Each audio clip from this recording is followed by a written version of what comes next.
অ্যারোওয়াইজ, এটা হচ্ছে Australian partner গাড়ি। এই গাড়িটার কমপ্লেন ছিল অয়েল সিল লিকেজ। আর আমরা গাড়িটা বুঝতে পারলাম গাড়ি আসে তো এই ডাইনের চাকাটা খাচ্ছিল।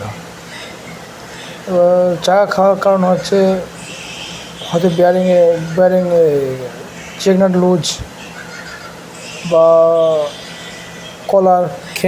কলার মানে ফ্রি করা।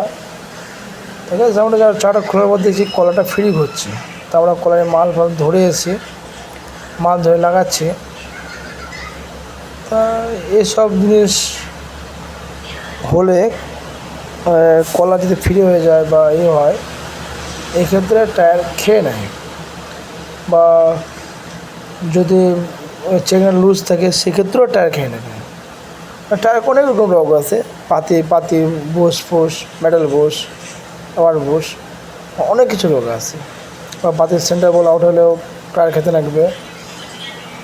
গাইস, আমরা হাফসটা ফিটিং করছি।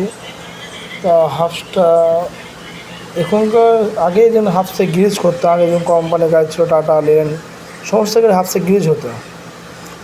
এখনকার গাড়িগুলো কোম্পানি মানা করে যে হাফসে কোনো গ্রিজ হবে না, বেয়ারিংও করতে মানা করে। তা আমরা বেয়ারিংয়ে গ্রিজটা করে দিলাম, কিন্তু গাড়িটা চলে সঙ্গে সঙ্গে কোনো কিছু না হয়, খারাপ না হয়। আমরা বেয়ারিংটা গ্রিজ করে দিলাম। আর এই পার্টনার গাড়ি আপনার প্লে একমাত্র 0 মানে প্লে রাখা যাবে না, আর জামও করা যাবে না। ঠিকমতো গাড়িকে হাতে ঘুরে দেখে নিতে হবে। এটা চেক নাট, এটা এর যে লক না, এটা কী বলে, লক, যেটা চেক নাটকে লক করি, সেকেন্ড চেক নাট আর লাগিয়ে দিয়ে জাম করে দিই, এতে অ্যাক্সেলটা হাফসটা বেরিয়ে না আসে। তা গাইস, ভিডিও দেখুন, দেখে ভালো লাগলে লাইক শেয়ার কমেন্ট করুন, যাতে আমরা আরও ভিডিও বানাতে পারি। গাইস, চলো তাহলে ভিডিওটা দেখি।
ফলো রাখবেন ব্রেক শু লাগানোর সময় যেন স্লিপ না করে। স্লিপ করলে হাতে লেগে যাবে বা স্প্রিং চোখে লেগে যাবে, এই ফলো রাখতে হয়।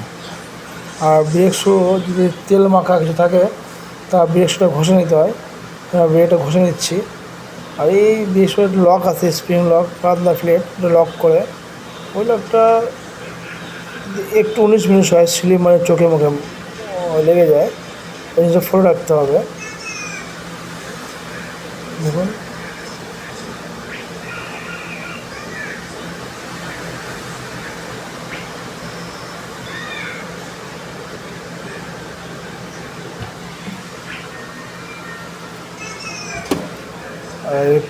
মিনিমাম পার্টনারের সমস্ত গাড়ির একটা ব্রেকের মাপ থাকে। ঠিক আছে, এটা এই গাড়ি হয়ে গেছে কি, কারো 25, কারো 50, কারো 20, কারো 30, কারো 15।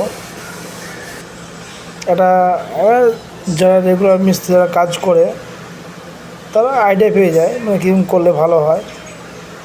আমাদের পার্টনার গাড়ি ব্রেকটা মাপ আছে, এটা 20 mm বা 20-25 দিলে পারফেক্ট মাপ। নাহলে খুলে চাকা ঘুরে ঘুরে দেওয়া যায়। ডাবল সিলিন্ডার তো এই জন্য ব্রেকটা খুব একটু চাপের কষ্ট হয়, কেউ আমি বুঝতে পারে লক ভেঙে যায় ব্রেক অ্যাডজাস্ট করতে গিয়ে। ড্রাম